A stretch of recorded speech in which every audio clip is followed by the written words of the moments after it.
नमस्ते। इनसाइट भारत में आपका स्वागत है। भारत की पहचान और विविधता में गहरे उतरते हुए आज हम चर्चा करेंगे त्रिपुरा। पूर्वोत्तर भारत का एक छोटा सा पहाड़ी राज्य। इसका लगभग 2/3 हिस्सा, करीब 68% आदिवासी क्षेत्रों में आता है। अपनी अनूठी संस्कृति, इतिहास और प्राकृतिक सुंदरता के लिए जाना जाता है।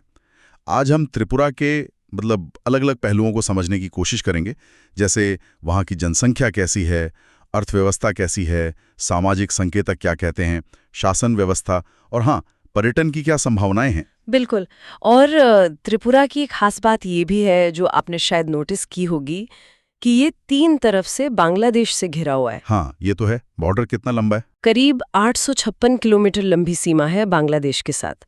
तो ये जो भौगोलिक स्थिति है, ये इसे रणनीतिक और सांस्कृतिक रूप से बहुत महत्वपूर्ण बना देती है, और जाहिर है इसके विकास और चुनौतियों पर भी इसका गहरा असर पड़ता है। सही बात है। चलिए अब शुरुआत करते हैं त्रिपुरा की आबादी और भूगोल से। क्षेत्रफल के हिसाब से तो ये भारत का तीसरा सबसे छोटा राज्य है ना? जी हाँ, तीसरा सबसे छोटा।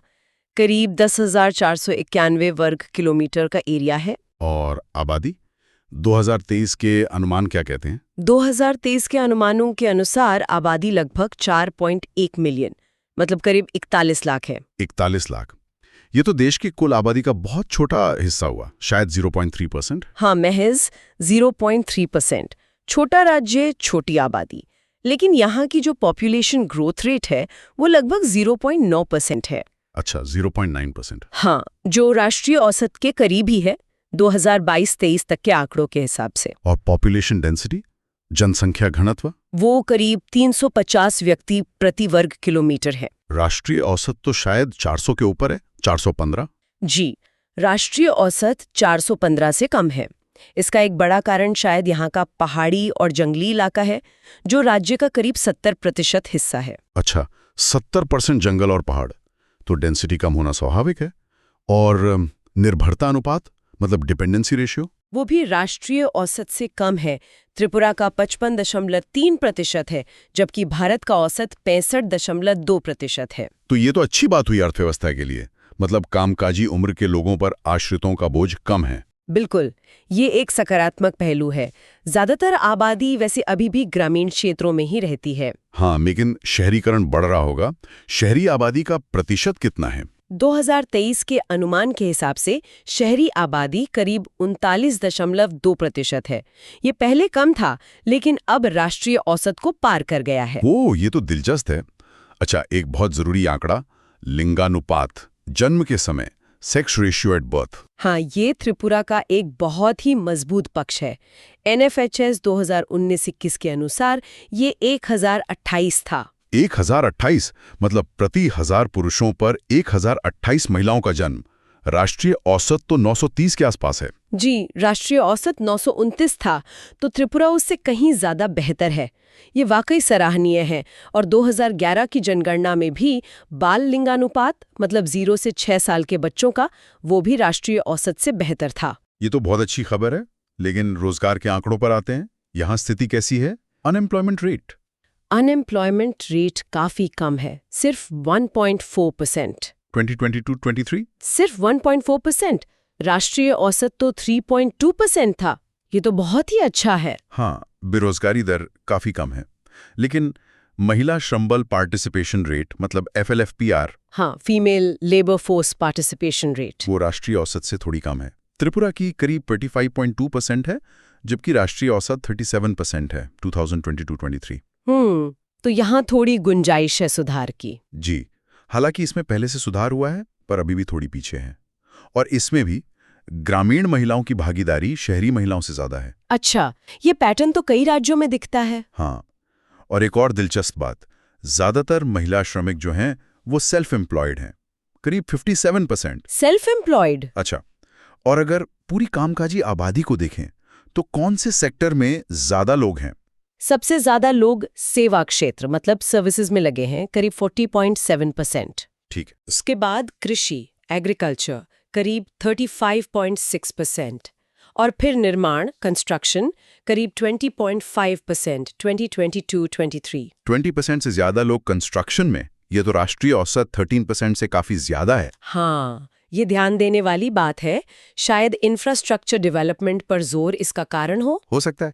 और मैन्युफैक्चरिंग, विनिर्माण? मैन्युफैक्चरिंग में श्रमिकों की हिस्सेदारी बहुत ही कम है, सिर्फ 3.1%। सिर्फ 3%? ये तो काफी कम है। अच्छा, यहाँ की सामाजिक संरचना, मतलब SC/ST आबादी? हाँ, 2011 की जनगणना के अनुसार अनुसूचित जाति SC आबादी करीब 17.8% है। और अनुसूचित जनजाति? ST आबादी काफी ज्यादा है, 31.8%। 32% के करीब। तो ST आबादी के प्रतिशत के मामले में त्रिपुरा देश में 9वें स्थान पर आता है। जी बिल्कुल, और ये आंकड़े सीधे तौर पर उस संस्था के महत्व को दिखाते हैं जिसके बारे में हम बाद में बात करेंगे, TTADC। हाँ, त्रिपुरा जनजातीय क्षेत्र स्वायत्त जिला परिषद, उस पे आएंगे। और आपने बताया 70% इलाका पहाड़ी और जंगलों से ढका करता है। सही। चलिए, अब अर्थव्यवस्था को थोड़ा और गहराई से समझते हैं। एक बहुत ही रोचक बात मैंने पढ़ी कि 2012-13 से 2021-22 के बीच त्रिपुरा की वास्तविक GSDP ग्रोथ रेट औसतन 7.7% रही है। हाँ, ये बिल्कुल सही है। ये तो राष्ट्रीय औसत 5.6% से काफी ज्यादा है। ये काफी प्रभावशाली वृद्धि है। हाँ, ये वृद्धि दर निश्चित रूप से प्रभावशाली है, खासकर एक छोटे पूर्वोत्तर राज्य के लिए। लेकिन इसे थोड़ा संदर्भ में देखना होगा। मतलब ये कि देश की कुल GDP में त्रिपुरा का हिस्सा अभी भी सिर्फ 0.3% है। अच्छा, तो बेस छोटा है। बिल्कुल। और यहाँ की प्रति व्यक्ति आय, पर कैपिटा इनकम, वो राष्ट्रीय औसत से अब भी लगभग 11% कम है 2021-22। ओह, तो ग्रोथ तो है पर आय का स्तर अभी भी पीछे है। हाँ, हालांकि ये अंतर 2014 के बाद कुछ कम जरूर हुआ है, जो अच्छी बात है, पर ये अभी भी मौजूद है। और ये जो तेज ग्रोथ है, इसके पीछे क्या कारण हो सकते हैं? ऐसा लगता है कि ये काफी हद तक सरकारी खर्च और कुछ खास क्षेत्रों जैसे माइनिंग एंड क्वारिंग और electricity, gas and water supply में तेज वृद्धि से प्रेरित है। अच्छा, मतलब व्यापक औद्योगिक विकास शायद उतना नहीं है। शायद अभी नहीं। अब अगर अर्थव्यवस्था के आधार की बात करें, मतलब कौन से सेक्टर GSDP में कितना योगदान करते हैं, सेक्टोरल कंट्रीब्यूशन, 2021-22 के आंकड़ों के हिसाब से सेवा क्षेत्र, सर्विसेज सेक्टर सबसे बड़ा योगदान करता है। राज्य के GSVA का लगभग 44.4%। 44% सर्विसेज है। ठीक है। इसके बाद आता है कृषि, एग्रीकल्चर, जिसका हिस्सा करीब 34.9% है। 35% कृषि से। ये तो राष्ट्रीय औसत करीब 20% से बहुत ज्यादा है। जी हाँ, लगभग 2 गुना। और फिर आता है उद्योग, इंडस्ट्री, जिसका हिस्सा करीब 20.7% है। तो कृषि का हिस्सा राष्ट्रीय औसत से काफी ज्यादा है, जबकि उद्योग और सेवा क्षेत्र का हिस्सा राष्ट्रीय औसत से कम है। कृषि पर इतनी ज्यादा निर्भरता, मतलब करीब 35% GSPA, और हमने देखा 36% रोजगार भी। ये क्या दर्शाता है? क्या ये चिंता की बात है? ये दिखाता है कि अर्थव्यवस्था अभी भी काफी हद तक कृषि पर निर्भर है, जो अक्सर कम उत्पादकता और कम आय से जुड़ा होता है। लेकिन यहाँ एक सकारात्मक पहलू ये है क्या कि 2013-14 से 2022-23 के बीच त्रिपुरा का कृषि क्षेत्र औसतन 6.1% प्रति वर्ष की दर से बढ़ा है। ओह, ये तो राष्ट्रीय कृषि विकास दर 4.1% से बेहतर है। जी, और इसी दौरान उद्योग क्षेत्र 11.6% और सेवा क्षेत्र 7.0% की दर से बढ़ा। उद्योग की ग्रोथ 11.6%, ये तो सबसे तेज है। हाँ, उद्योग क्षेत्र की वृद्धि दर सबसे तेज रही है, जैसा हमने पहले कहा, खासकर खनन और बिजली, गैस, पानी आपूर्ति में। ये तेज वृद्धि अच्छी है, लेकिन उद्योग का, और उसमें भी खासकर विनिर्माण का, कुल अर्थव्यवस्था में हिस्सा अभी भी बहुत कम है। हाँ, मैन्युफैक्चरिंग का GSVA में सिर्फ 3.3% और श्रमिकों में भी केवल 3.1%। ये वाकई बहुत कम है। बिल्कुल। ये एक चुनौती है, क्योंकि मैन्युफैक्चरिंग सेक्टर अक्सर अधिक स्थिर और बेहतर भुगतान वाली नौकरियां देता है। सही। सेवा क्षेत्र में कौन से उपक्षेत्र महत्वपूर्ण है? पब्लिक एडमिनिस्ट्रेशन, मतलब लोक प्रशासन, का हिस्सा लगभग 11.3% है, जो राष्ट्रीय औसत से ज्यादा है। ये शायद सरकारी नौकरियों पर निर्भरता दिखाता है। हाँ, काफी हद तक। इसके अलावा ट्रेड, होटल्स एंड रेस्टोरेंट्स का हिस्सा लगभग 9.6% है। अच्छा, और आर्थिक गतिविधि का एक और संकेतक होता है बैंकिंग पेनिट्रेशन और क्रेडिट उठाओ। हाँ, क्रेडिट डेपोजिट रेशियो और bank credit to GSDP ratio, ये दोनों ही त्रिपुरा में राष्ट्रीय औसत से काफी कम है। तो इसका क्या मतलब निकाला जाए? ये शायद राज्य में बैंकिंग की कम पहुंच और ऋण गतिविधि के निचले स्तर का संकेत देता है, जो निजी निवेश और आर्थिक विकास के लिए एक बाधा बन सकता है। तो इस स्थिति को बदलने के लिए क्या कुछ हो रहा है? हमने सुना है कि हाल ही में बांस और रबर आधारित उद्योगों पर केंद्र सरकार का फोकस बढ़ा है। हाँ, ये एक महत्वपूर्ण पहल हो सकती है। त्रिपुरा भारत के प्रमुख बांस और रबर उत्पादक राज्यों में से है। हाँ, ये तो है। तो इंटर आधारित उद्योग लगाने से स्थानीय संसाधनों का बेहतर उपयोग होगा, वैल्यू एडिशन होगा और रोजगार भी पैदा होंगे। केंद्र की योजना त्रिपुरा को साइकिल के कलपुर्जों का हब बनाने की भी है। अच्छा, साइकिल पार्ट्स। जी, इसके अलावा बाजरा मतलब मिलेट्स, उसकी खेती को भी फिर से बढ़ावा दिया जा रहा है। हाँ, अंतर्राष्ट्रीय बाजरा वर्ष 2023 के बाद इस पर काफी जोर है। बिल्कुल, ये पारंपरिक रूप से आदिवासी क्षेत्रों में उगाया जाता रहा है। अब इसके पोषण मूल्य और क्लाइमेट रेजिलियंस के कारण इसे मुख्य धारा में लाने की कोशिश हो रही है। इससे किसानों की आय और खाद्य सुरक्षा दोनों में मदद मिल सकती है। जी, उम्मीद तो यही है। चलिए अब जरा सामाजिक संकेतों पर आते हैं। शिक्षा और स्वास्थ्य। त्रिपुरा की साक्षरता दर, लिटरेसी रेट तो काफी अच्छी है, 87% से ज्यादा। हाँ, 77.2% 2011, जो राष्ट्रीय औसत 73% से काफी बेहतर है। ये तो एक बहुत अच्छी उपलब्धि है। बिल्कुल, लेकिन क्या स्कूलों में बच्चे टिकते हैं? ड्रॉप आउट रेट कैसा है? यहाँ तस्वीर थोड़ी मिली-जुली है। 2016-17 के आंकड़ों के अनुसार स्कूल ड्रॉप आउट दर, खासकर माध्यमिक स्तर पर, मतलब कक्षा 8 से 10 के बीच, वो राष्ट्रीय औसत से ज्यादा थी, 29.8%। ओह, ये चिंता की बात है। हाँ, हालांकि उच्चतर माध्यमिक मतलब कक्षा 12 पास करने वाले छात्रों का प्रतिशत राष्ट्रीय औसत से बेहतर रहा है, 91.1%। अच्छा, और उच्च शिक्षा, हायर एजुकेशन, वहाँ स्थिति कैसी है? वहाँ स्थिति थोड़ी चिंताजनक लगती है। ग्रॉस एनरोलमेंट रेशियो मतलब GER, वो हायर सेकेंडरी स्तर पर 43.5% 2021 और हायर एजुकेशन स्तर पर 19.2% 2021, दोनों ही राष्ट्रीय औसत से कम है। उच्च शिक्षा में GER सिर्फ 19%, राष्ट्रीय औसत तो 27% के आसपास है। ये तो काफी कम है। जी, ये एक बड़ी चुनौती है। और उच्च शिक्षा में लैंगिक समानता सूचकांक, जेंडर पैरिटी इंडेक्स GPI, वो भी राष्ट्रीय औसत 1.05 से कम 0.92 2021 है। इसका मतलब लड़कों के मुकाबले लड़कियां उच्च शिक्षा में कम नामांकित हो रही हैं। हाँ, यही मतलब है। जबकि स्कूली स्तर पर स्थिति बेहतर हो सकती है और प्रति लाख आबादी पर कॉलेजों की संख्या, कॉलेज डेंसिटी, वो भी राष्ट्रीय औसत 31 से काफी कम है, सिर्फ 13 2021। तो साक्षरता अच्छी होने के बावजूद उच्च शिक्षा तक पहुंच और उसमें लड़कियों की भागीदारी, ये प्रमुख मुद्दे लगते हैं। बिल्कुल, स्पष्ट है कि उच्च शिक्षा के विस्तार और गुणवत्ता में सुधार की काफी गुंजाइश है। अब स्वास्थ्य संकेतों की बात करते हैं। यहाँ कुछ अच्छी खबरें थी शायद, जैसे IMR और TFR। हाँ, बिल्कुल। शिशु मृत्यु दर, इन्फेंट मोर्टेलिटी रेट, IMR 18 प्रति 1000 जीवित जन्म 2020 है, जो राष्ट्रीय औसत 28 से काफी बेहतर है। बहुत अच्छा। और कुल प्रजनन दर, टोटल फर्टिलिटी रेट, वो 1.7 बच्चे प्रति महिला 2019-21 है, जो राष्ट्रीय औसत 2.0 से कम है और रिप्लेसमेंट लेवल से भी नीचे है। तो ये दोनों महत्वपूर्ण उपलब्धियां हैं, स्वास्थ्य सेवाओं में सुधार दिखाती हैं।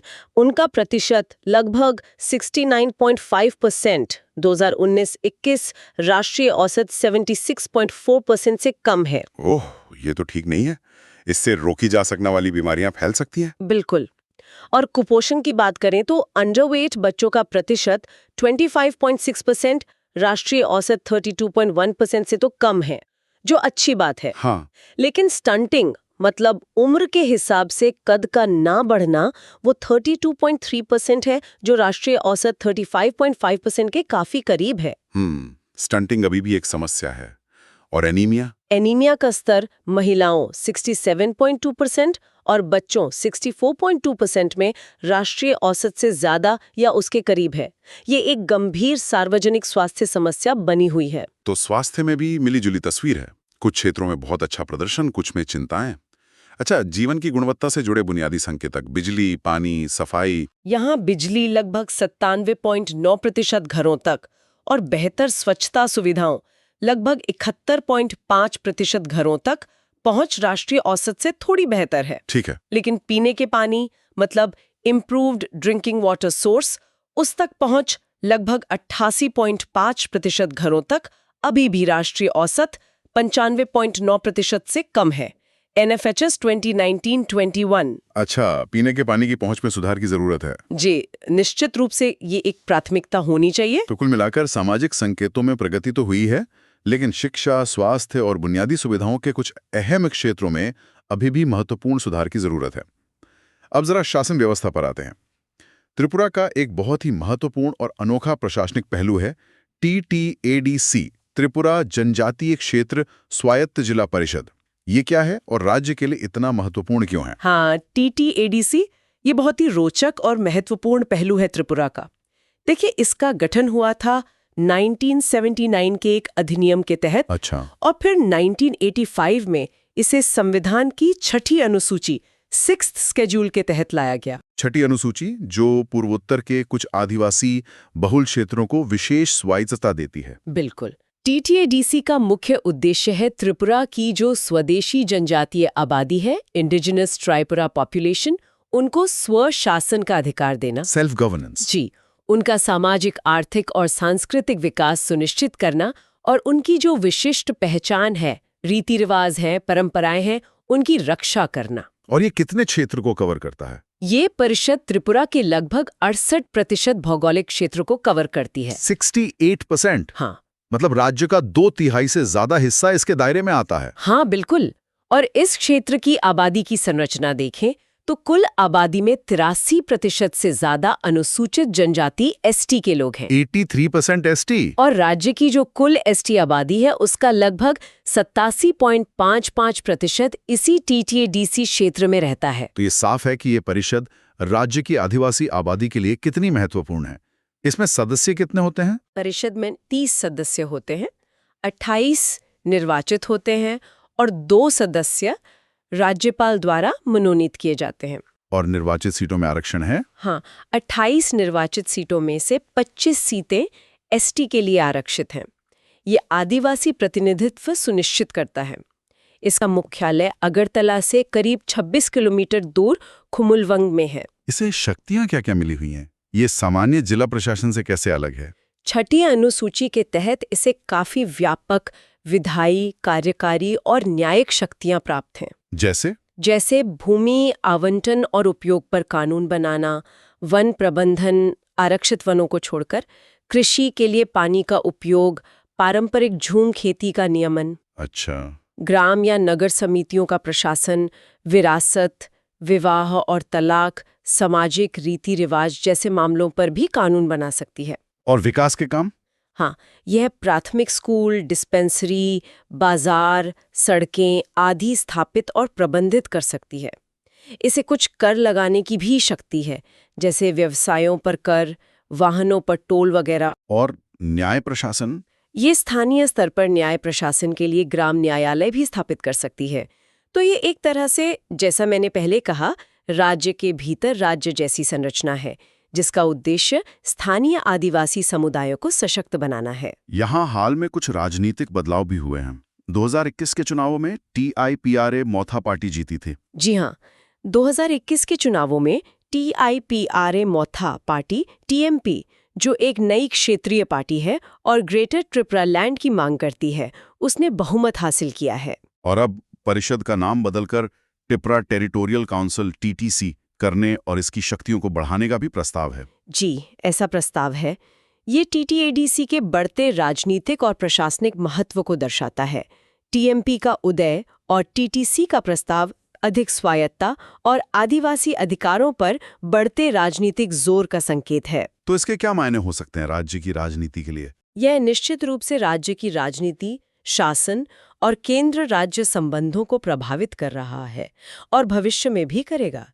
ये देखना महत्वपूर्ण होगा कि ये मांगे और बदलाव राज्य के समग्र विकास और सामाजिक सद्भाव को कैसे आकार देते हैं। ये तो एक जटिल और संवेदनशील मुद्दा है। अच्छा, अब शासन के बाद राज्य की वित्तीय स्थिति, फिस्कल इंडिकेटर्स पर एक नजर डालते हैं।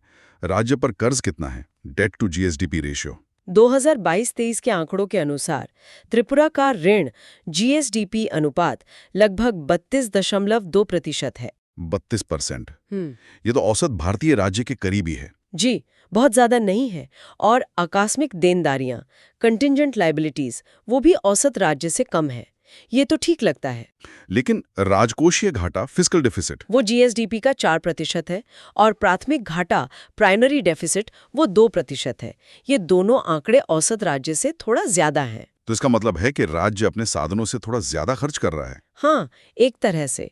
लेकिन यहाँ एक दिलचस्प बात है। वो क्या? राज्य के पास राजस्व अधिशेष है, रेवेन्यू सरप्लस जीएसडीपी का 0.6%, जबकि औसत भारतीय राज्य रेवेन्यू डेफिसिट में है 0.4%। अच्छा, मतलब राज्य की रोजमर्रा की आमदनी उसके रोजमर्रा के खर्च से ज्यादा है। जी हाँ, रेवेन्यू अकाउंट पर सरप्लस है। तो फिर फिस्कल डेफिसिट ज्यादा क्यों है? क्योंकि फिस्कल डेफिसिट में सिर्फ रेवेन्यू अकाउंट नहीं, कैपिटल अकाउंट भी देखा जाता है। त्रिपुरा का पूंजीगत व्यय, कैपिटल एक्सपेंडिचर, शायद काफी ज्यादा है। जब हम कुल खर्च राजस्व प्लस पूंजीगत और कुल आय राजस्व प्लस गैर ऋण पूंजीगत को देखते हैं तो खर्च आय से ज्यादा हो जाता है। अच्छा, मतलब कैपिटल इन्वेस्टमेंट पर ज्यादा खर्च हो रहा है। हाँ, और वास्तव में त्रिपुरा का कुल व्यय जीएसडीपी अनुपात, एक्सपेंडिचर टू जीएसडीपी रेशियो, लगभग 33.3% है, जो औसत राज्य से काफी ज्यादा है।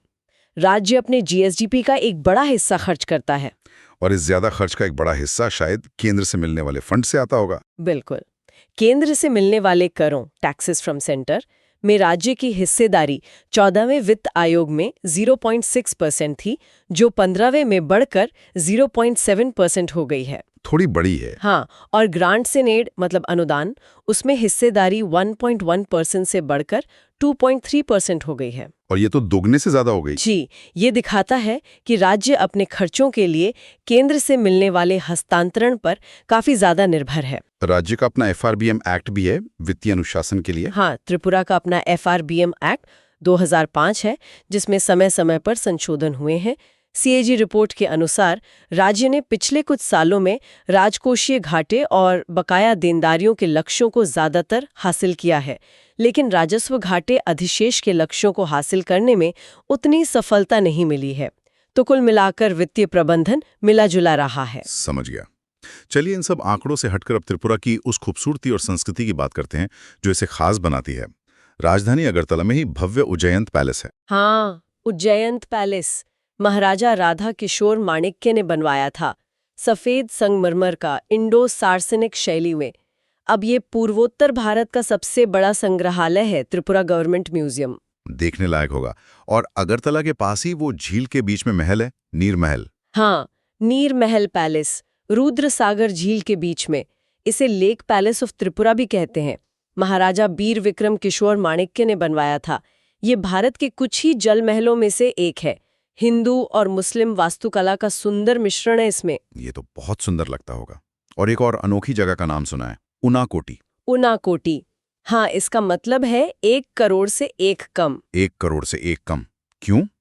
किंवदंती है कि यहाँ पहाड़ियों पर चट्टानों में उकेरी गई 99,99,999 मूर्तियां और छवियां हैं। क्या बात है, इतनी सारी प्राचीन नक्काशी एक जगह पर। ये कहाँ है? ये कैलाशर शहर के पास है। ये एक प्रमुख शैव तीर्थ स्थल है। खासकर शिव के विशाल सिर और गणेश की मूर्तियां बहुत प्रसिद्ध हैं। आदब्रुअत और उदयपुर शहर, वो त्रिपुरा सुंदरी मंदिर के लिए प्रसिद्ध है। जी, उदयपुर जिसे पहले रंगमती कहते थे, वहाँ त्रिपुरा सुंदरी मंदिर है, जो 51 शक्तिपीठों में से एक माना जाता है। कहते हैं यहाँ देवी सती का दाहिना पैर गिरा था। अच्छा, शक्तिपीठ। हाँ, मंदिर के पास कल्याण सागर नामक एक बड़ी पवित्र झील भी है, जहाँ विशाल कछुए रहते हैं। उदयपुर को झीलों का शहर भी कहते हैं क्योंकि वहाँ कई कृत्रिम झीलें हैं। और पहाड़ों में घूमने की जगह, जम्पुई हिल्स। जम्पुई हिल्स बहुत खूबसूरत जगह है। अपनी प्राकृतिक सुंदरता, मनोरम दृश्यों और खासकर संतरों के बागानों के लिए जानी जाती है। सूर्योदय और सूर्यास्त का नज़ारा बहुत शानदार होता है वहाँ से। सुनने में ही अच्छा लग रहा है। और वन्यजीव, सिपाही जोला वाइल्ड लाइफ सेंचुरी। हाँ, सिपाही जोला ये सिर्फ अभयारण्य नहीं बल्कि एक अकेडमिक और अनुसंधान केंद्र भी है।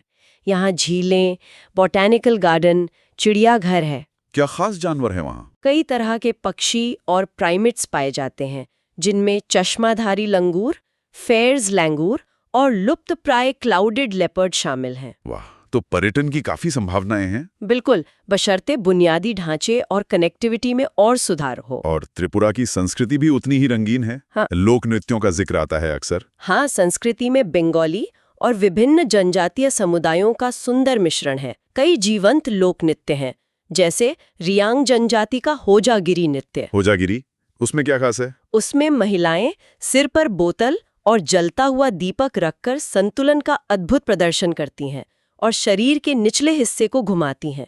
बहुत कठिन होता है। कमाल है। और त्रिपुरी समुदाय का गरिया नृत्य है, जो अच्छी फसल के लिए गरिया देवता की पूजा से जुड़ा है। चकमा समुदाय का बिजू नृत्य नए साल के स्वागत में होता है। लेबांग बुमानी एक अनोखा फसल कटाई के बाद का नृत्य है। ये सब नृत्य त्रिपुरा की सांस्कृतिक समृद्धि को दर्शाते हैं।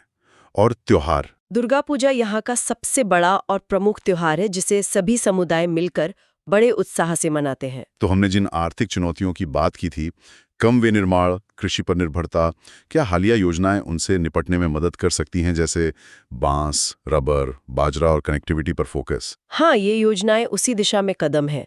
बांस और रबर आधारित उद्योगों को बढ़ावा देना, साइकिल के कल पुर्जों का हब बनाने की योजना, ये सब स्थानीय संसाधनों का उपयोग करके विनिर्माण और रोजगार बढ़ाने के प्रयास हैं। और बाजरा? बाजरे की खेती को पुनर्जीवित करना, पोषण सुरक्षा और किसानों की आय, खासकर आदिवासी क्षेत्रों में बढ़ाने में मददगार हो सकता है। और कनेक्टिविटी? रेलवे लाइन अगरतला तक पहुंच गई है। जी, रेलवे लाइन अगरतला तक पहुंच चुकी है और इसे आगे बढ़ाने का काम चल रहा है। मानो अगरतला लाइन को राष्ट्रीय परियोजना भी घोषित किया गया है। बेहतर कनेक्टिविटी व्यापार, पर्यटन और समग्र विकास के लिए बेहद जरूरी है। बिल्कुल। तो संक्षेप में कहें तो त्रिपुरा एक ऐसा राज्य है जहां ऐतिहासिक विरासत है, विविध जनजातीय संस्कृति है और प्रचुर प्राकृतिक सुंदरता भी है। एक अनूठा संगम है। हाँ, हमने देखा कि यहाँ तेज आर्थिक वृद्धि दर रही है, लेकिन पर कैपिटा इनकम कम है। अर्थव्यवस्था कृषि और सरकारी खर्च पर काफी निर्भर है और औद्योगिक विकास, खासकर मैन्युफैक्चरिंग, पिछड़ा हुआ है। और सामाजिक संकेतकों में? सामाजिक संकेतों में प्रगति हुई है, जैसे साक्षरता, IMR, TFR अच्छे हैं, लेकिन उच्च शिक्षा, टीकाकरण, पोषण जैसे क्षेत्रों में अभी काफी काम बाकी है। और TTADC का होना राज्य की राजनीति और शासन में एक बहुत महत्वपूर्ण और संवेदनशील आयाम जोड़ता है। और अपनी रणनीतिक लोकेशन, जो 3 तरफ से बांग्लादेश से घिरी है, उसे देखते हुए और बांस, रबर, कृषि प्रसंस्करण और पर्यटन जैसे क्षेत्रों पर बढ़ते फोकस के साथ भविष्य में विकास की काफी संभावनाएं नजर आती हैं। हाँ, संभावनाएं तो हैं, लेकिन अगर इसे बड़े परिदृश्य से जोड़ें तो यहाँ एक विचारणीय प्रश्न ये उठता है कि त्रिपुरा अपनी विशिष्ट जनजातीय पहचान, अपनी समृद्ध सांस्कृतिक विरासत और अपनी नाजुक प्राकृतिक संपदा को सहेजते हुए आधुनिक विकास की चुनौतियों और अवसरों का संतुलन कैसे बनाएगा?